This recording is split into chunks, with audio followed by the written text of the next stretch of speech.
குருவே துணை நம் வாடிக்கையாளர்கள் அனைவருக்கும் வணக்கம். இன்னைக்கு நம்ம எதை பற்றி பார்க்க போகிறோம் அப்படின்னா, இன்னைக்கு நம்ம சனி திசை என்ன செய்யும், ஒவ்வொரு லக்னங்களுக்கும் சனி திசை என்ன செய்யும் அப்படிங்கிறத பற்றி பார்க்க போகிறோம். இப்போ முதல்ல இப்போ நம்ம மேச லக்னத்துக்கு சனி திசை நடந்தால் என்ன செய்யும், சனி எங்கே இருந்தால் சனி தசை நடத்தும் போது கெடுதல் செய்வாரா நன்மை செய்வாரா அப்படிங்கிறத பற்றி தான் பார்க்க போகிறோம். இப்போ மேச லக்னத்துக்கு சனி பகவான் 10, 11 கூடியவராக வராரு. 10ஆம் இடத்துக்கு அதிபதியாகவும் 11ஆம் இடத்துக்கு அதிபதியாகவும் வராரு. அப்படி வரும்போது அவர் நன்மை செய்வாரா தீமை செய்வாரா அப்படிங்கிறத பற்றி பார்க்க போகிறோம். அதாவது மேச லக்னத்துக்குலாம் 10ஆம் அதிபதி அப்படின்னா தொழில் ஸ்தானாதிபதி.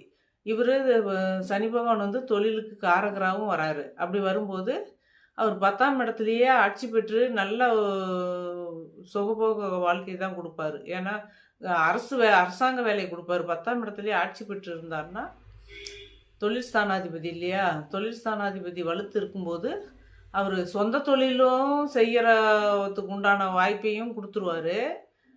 அதே சூரியன் வீடு சுபத்துவம் அடைஞ்சு இருந்துச்சுன்னா, இந்த சனி பகவான் 10ஆம் இடத்துலேயே இருந்தாருன்னா உங்களுக்கு அரசாங்க வேலையை கொடுத்துருவாரு.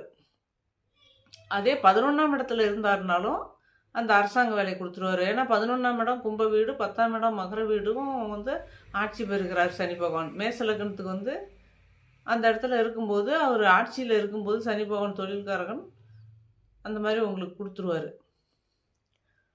அதே சனி பகவான் ஒவ்வொரு வீட்லேயும் 12 வீடுகள்லையும் இருந்தால் என்ன பலன் தருவார் அப்படிங்கிறத பற்றி இப்போ நம்ம பார்க்க போகிறோம். லிங்க் கீழே கொடுத்துருக்குறேன், வீடியோவில் போய் பாருங்கள்.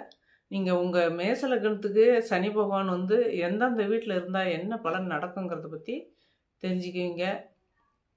வாழ்த்துக்கள்.